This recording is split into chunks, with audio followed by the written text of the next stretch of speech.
So I can't tell you about having a restaurant without all the great stories that come with it. We had a lot of amazing people come through those doors, people that would become my best friends, and some I'd eventually come to call family. But let's be honest, folks don't really want to read about happy stuff and good times. They want to read about conflict. They want to read about earthquakes that snap cathedral rafters on a Sunday morning, the taste of Spanish cigarettes while the firing squad takes aim, and the wild eyes of a pampered princess the day her meds run out.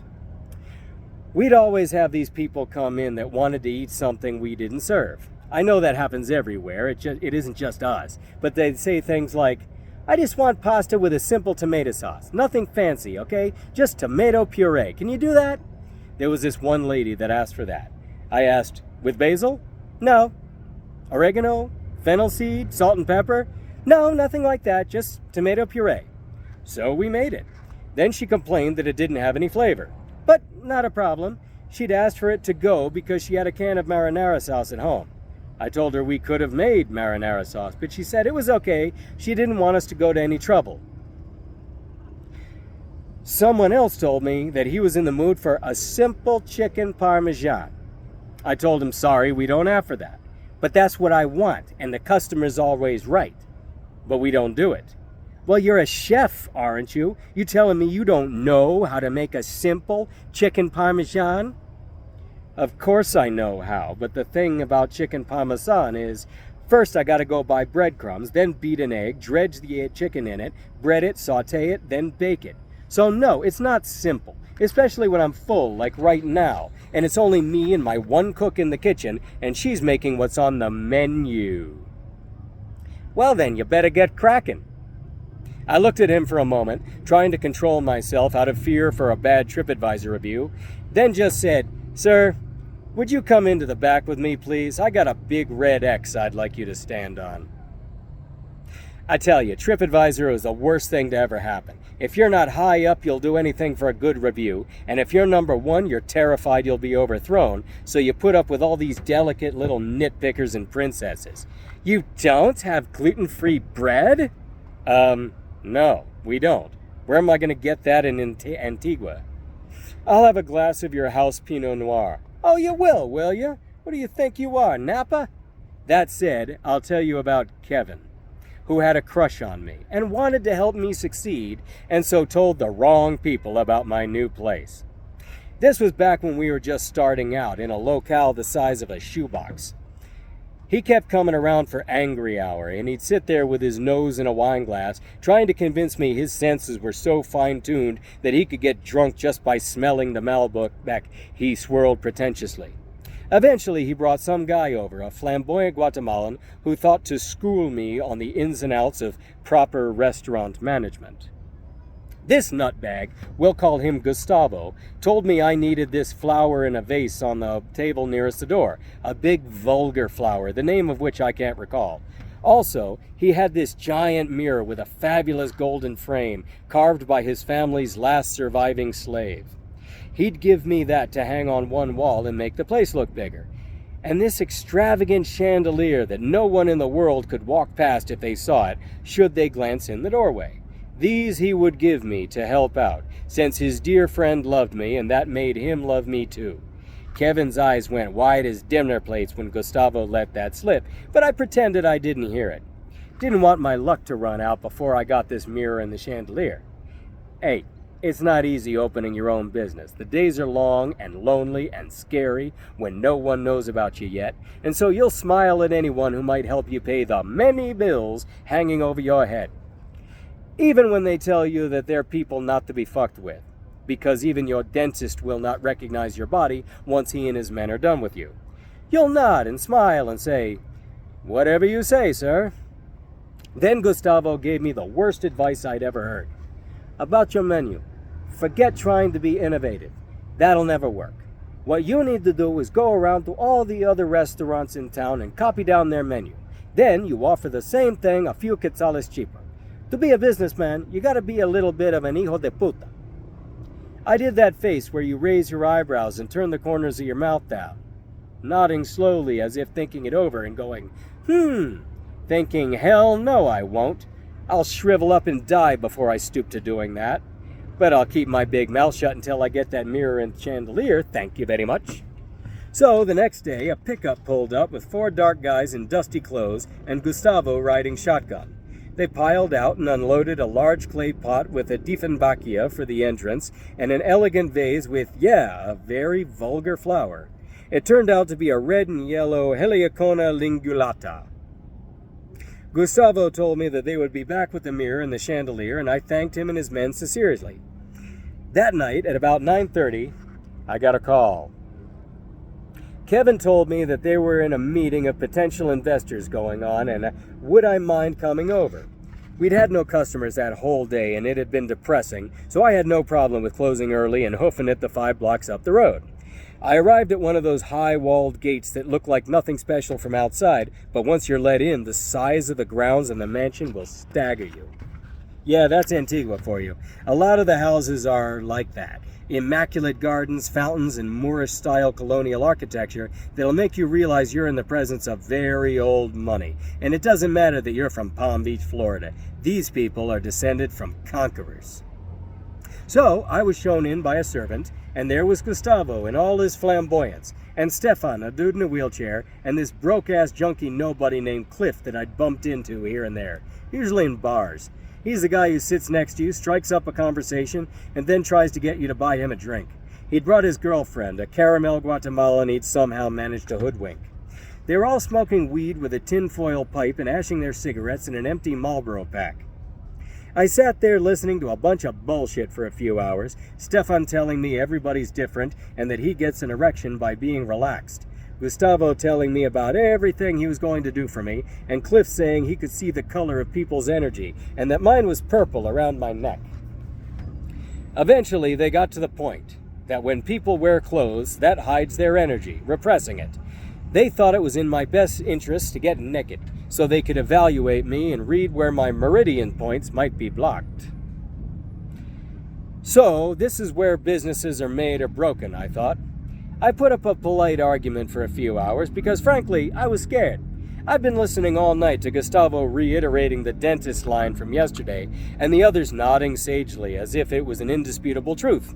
I was outnumbered, but that didn't bother me as much as the nature of who I was against. I was in a huge house in Guatemala with Guatemalans who'd tell the police a very different story than I would in much better Spanish, and it would not work out well for me at all.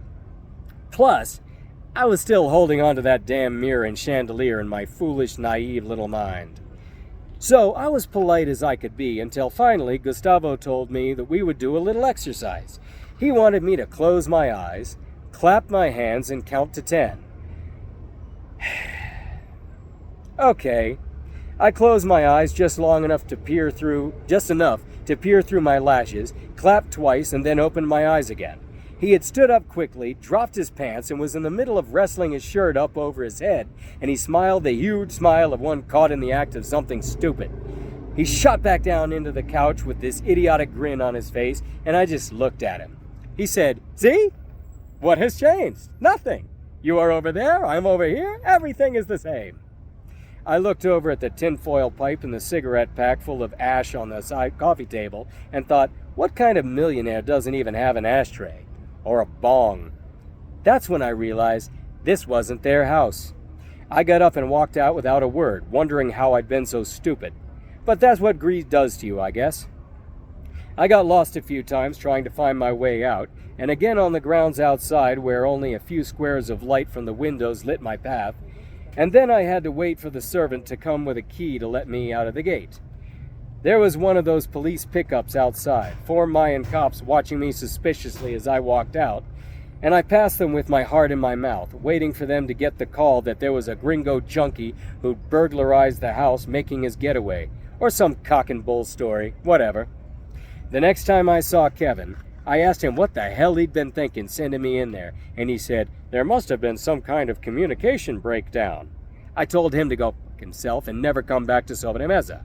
To date, he hasn't, and I ended up doing just fine without the mirror and the chandelier and them.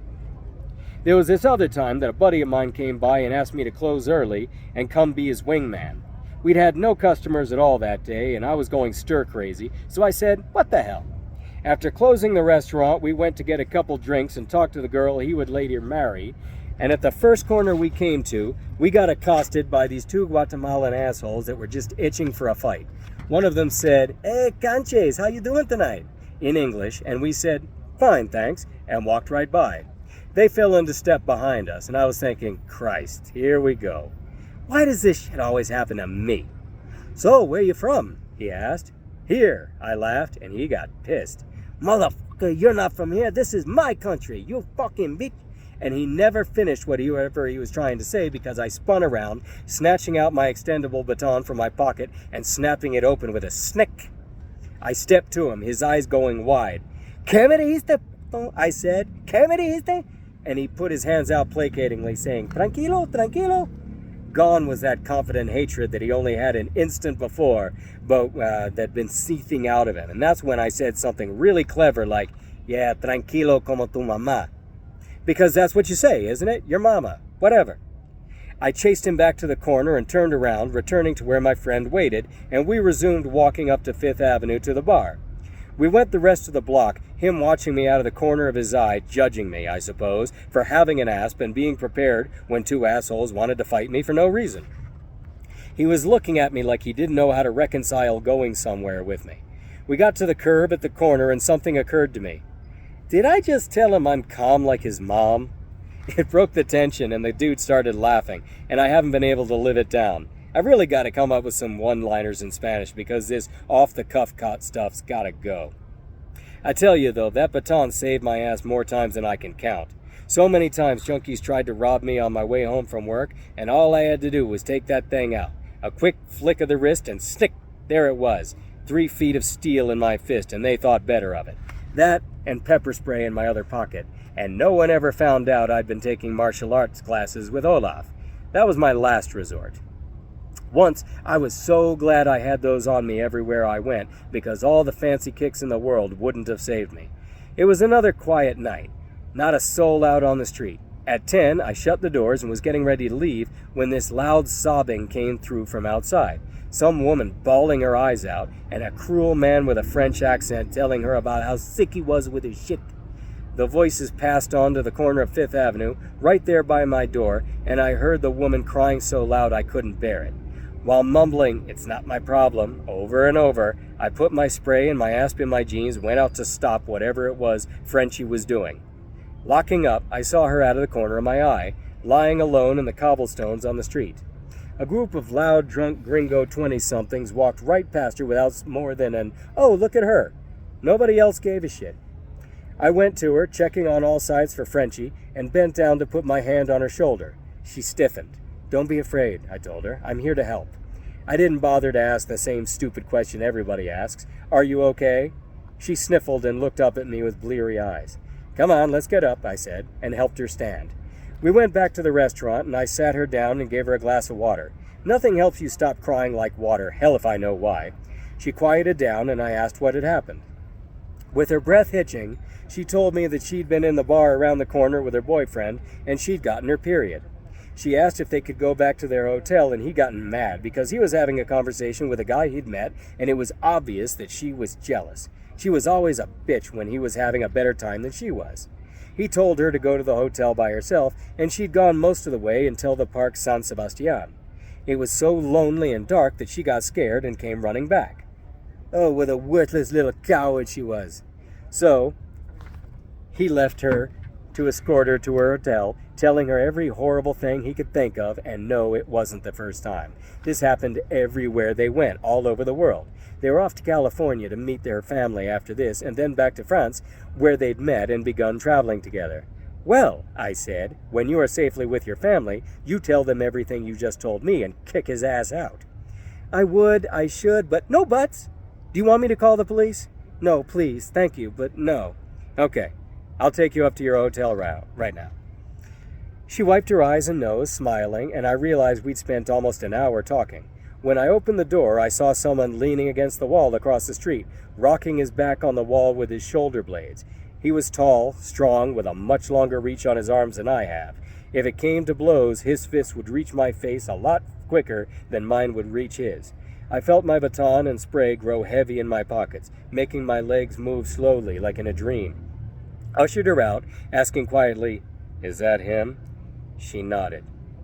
He rocked his body forward off the wall and started across the street to us. "Oh, you have a nice time in there with the strange man?" "He helped me," she said timidly. "Did he now? And what else did he do?" "Nothing. We just talked." "Little whore, why in there for all that time with someone you just met? I'll show you talking. And you, what do you think you're doing with another man's woman behind closed doors so late at night?"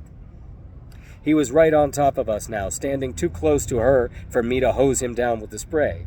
That was the only way I was getting out of this in one piece, and I couldn't spray that poor girl. I took a step back, and then another, putting a bit of distance so I would have room to swing or shoot. "Tell me, Mr. Good Samaritan, what's your story?" I heard her crying on the street, and you talking to her in a way you don't talk to a lady. At that, his eyes filled with rage, and he would have killed me then with his bare hands. "And how do you talk to a lady?" he asked, not waiting for my answer. He took one step forward and came up short. The hard snick of the baton in my fist and the tiny click of the safety on the pepper spray weren't quite as impressive as racking the slide on a pump-action shotgun, but man, it did the trick. He put up his hands, suddenly placating like those asshats on the corner not even 2 weeks earlier. "Hey, whoa, easy, don't get carried away." "Go across the street," I said to her. She was frozen, like a little bird in front of a snake. "Don't you tell her what to do," Frenchie said. "Go across the street and wait." Silence.